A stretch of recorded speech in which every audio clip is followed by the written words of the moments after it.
అందరికీ నమస్కారం. ఏప్రిల్ 14 భారతదేశ చరిత్రలో ఒక సూర్యోదయం. ఈరోజు మనం ఒక వ్యక్తి పుట్టినరోజు జరుపుకోవడం లేదు, ఒక మహోన్నతమైన ఆలోచన పుట్టిన రోజును జరుపుకుంటున్నాము.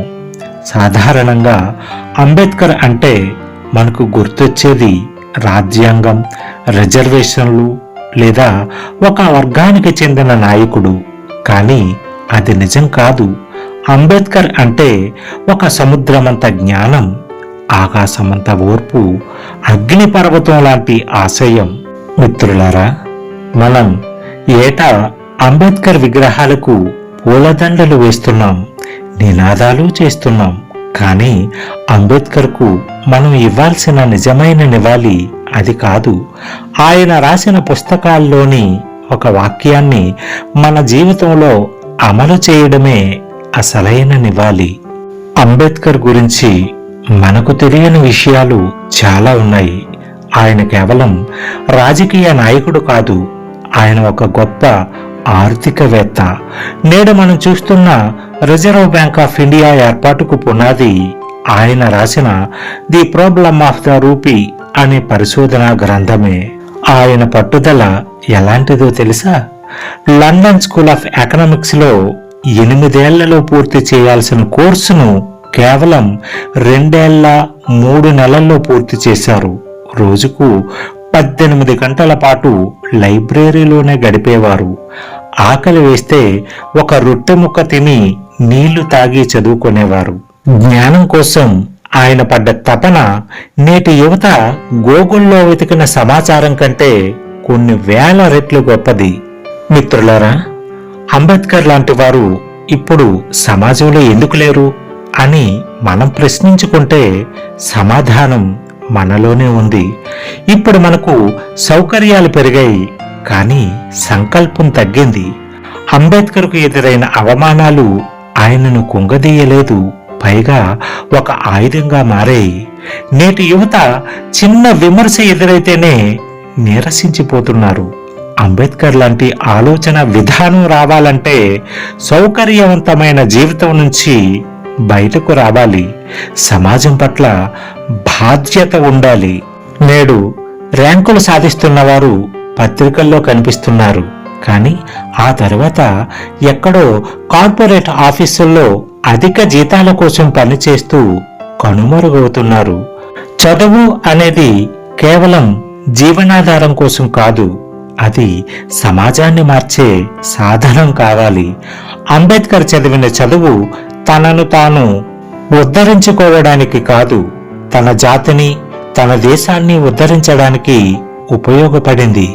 అలా ఒక సాధారణ యువకుడు గొప్పవాడు కావాలంటే అంబేద్కర్ జీవితం నుంచి ఈ 5 విషయాలను నేర్చుకోవాలి. మొదటిది నిరంతర అధ్యయనం. పుస్తకం పట్టని చేయి, ఆలోచించని మెదడు ఎప్పటికీ విప్లవాన్ని తీసుకురాలేవు.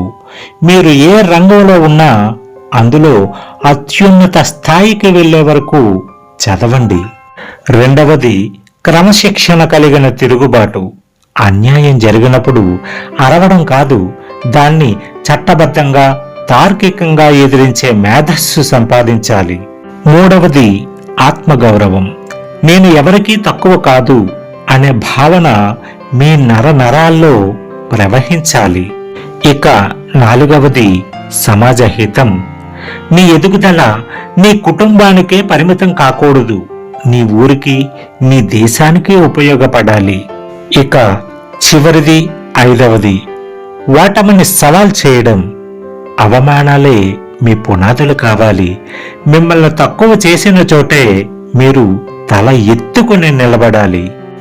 మన దేశ యువత ప్రపంచానికి దిక్సూచి కావాలంటే మొదట మనలో మేధోపరమైన క్రమశిక్షణ రావాలి. సమయాన్ని వృధా చేసే సోషల్ మీడియా వ్యవస్థ నుంచి బయటకు వచ్చి సృజనాత్మకమైన పనుల్లో నిమగ్నం కావాలి. అంబేద్కర్ జయంతి అంటే కేవలం మైకుల ముందు ఉపన్యాసాలు ఇవ్వడం కాదు, ఆ రోజు ఒక కొత్త విషయాన్ని నేర్చుకుంటానని, ఒక చెడు అలవాటును వదిలేస్తానని ప్రమాణం చేయడం.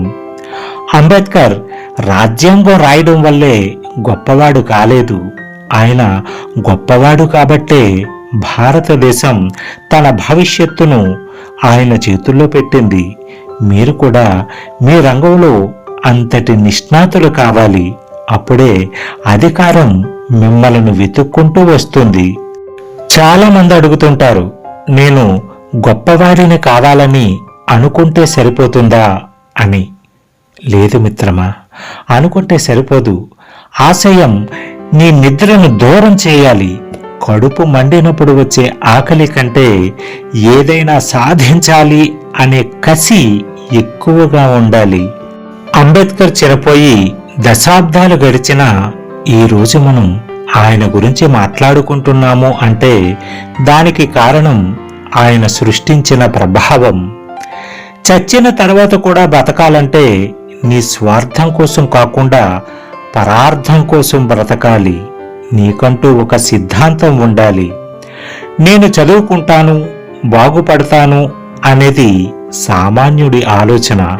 నేను చదువుకుంటాను, నా చుట్టూ ఉన్న 10 మందిని బాగుపరుస్తాను అనేది అంబేద్కర్ ఆలోచన. మిత్రులారా, అంబేద్కర్ ఒక వ్యక్తి కాదు, ఒక వ్యవస్థ. ఆయన ఒక మార్గం కాదు, ఒక గమ్యం. ఈ ఏప్రిల్ 14న మనం చేసే పని ఒక్కటే. అతడు నడిచిన దారిలో కనీసం ఒక్క అడుగు వేద్దాం. నేటి యువతరానికి, ప్రతి వ్యక్తికి ఈ ఉపన్యాసం ద్వారా నేను చెప్పాలనుకున్న విషయం ఒక్కటే. మేధస్సును పెంచుకోండి, హృదయాన్ని విశాలం చేసుకోండి. నువ్వు గెలవడమే నువ్వు అంబేద్కర్కి ఇచ్చే అసలైన గౌరవం. నువ్వు ఒక ఐఏఎస్ అధికారిగానో, గొప్ప శాస్త్రవేత్తగానో, పారిశ్రామికవేత్తగానో ఎదిగి నీలాంటి వెనుకబడిన వారికి చేయూతనిచ్చిన రోజే అంబేద్కర్ ఆత్మ శాంతిస్తుంది. మిత్రులందరికీ మరొక్కసారి అంబేద్కర్ జయంతి శుభాకాంక్షలు తెలియజేస్తూ మీ నుంచి సెలవు తీసుకుంటున్నది మీ జీకే.